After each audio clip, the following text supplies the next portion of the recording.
লাগাতার ভারত বিরোধী কাজ, চিকেন নেক নিয়ে বিভ্রান্ত ছড়ানো, এবার ভারত বাংলাদেশ বাণিজ্যে নতুন নিষেধাজ্ঞা। নির্দিষ্ট পণ্যের আমদানিতে সীমাবদ্ধতা জারি করল ভারত সরকার। বাংলাদেশের জন্য উত্তর পূর্বাঞ্চলের দরজাই বন্ধ করে দিল ভারত। ভারত বাংলাদেশ বাণিজ্যে নতুন নিষেধাজ্ঞা, নির্দিষ্ট পণ্যের আমদানিতে সীমাবদ্ধতা জারি করল ভারত সরকার। ভারত সরকার বাংলাদেশ থেকে কিছু নির্দিষ্ট পণ্যের আমদানিতে সীমাবদ্ধতা জারি করেছে। আজ জারি করা এক সরকারি বিজ্ঞপ্তিতে ভারতের বাণিজ্য ও শিল্প মন্ত্রণালয়ের director general of foreign trade DGFT ঘোষণা করেছে যে আইটিসি এইচএস 2022 সূচি 1-এর অধীনে জেনারেল নোটস রিগার্ডিং ইম্পোর্ট পলিসিতে নতুন একটি ধারা 19 যোগ করেই বিধিনিষেধ কার্যকর করা হয়েছে।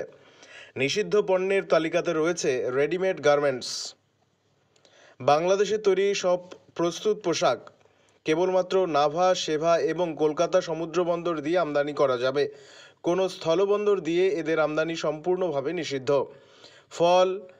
ফল স্বাদযুক্ত ও কার্বোনেটেড পানীয় এই পণ্যের আমদানি অসম, মেঘালয়, ত্রিপুরা, মিজোরাম রাজ্যের কোনো এলসিএস বা আইসিপি দিয়ে এবং পশ্চিমবঙ্গের চ্যাংরাবান্ধা ও ফুলবাড়ি এলসিএস দিয়ে নিষিদ্ধ। প্রক্রিয়াজাত খাদ্যপণ্য যেমন বিস্কুট, স্ন্যাক্স, চিপস, কনফেকশনারি উপরোক্ত রাজ্য ও এলসিএসগুলোর মাধ্যমে আমদানি নিষিদ্ধ। কটন ও কটন ইয়ার্ন ওয়েস্ট, প্লাস্টিক ও পিভিসি জাত তৈরি পণ্য কিন্তু শিল্পে ব্যবহারের জন্য ইনপুট রূপে ব্যবহৃত পিগমেন্ট, ডাইস, প্লাস্টিসাইজার ও গ্র্যানুল ব্যতীত কাঠের তৈরি আসবাবপত্র। কিছু পণ্যে ছাড়।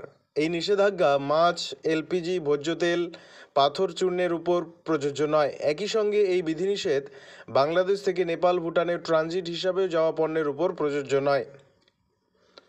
প্রভাব: এই সিদ্ধান্তে অবিলম্বে কার্যকর হয়েছে এবং এর ফলে ভারত বাংলাদেশ দ্বিপাক্ষিক বাণিজ্যে কিছু গুরুত্বপূর্ণ খাতে প্রভাব পড়তে পারে বলে মনে করা হচ্ছে। বিশেষত বাংলাদেশ থেকে ভারতীয় রাজ্যগুলোতে স্থলপথে পণ্য প্রবেশে যে সুবিধা ছিল তা এখন সীমিত হয়ে যাবে। এই পদক্ষেপের লক্ষ্য সম্ভবত নির্দিষ্ট খাতে স্থানীয় শিল্পকে সুরক্ষা দেওয়া ও আমদানি ব্যবস্থায় শৃঙ্খলা আনা।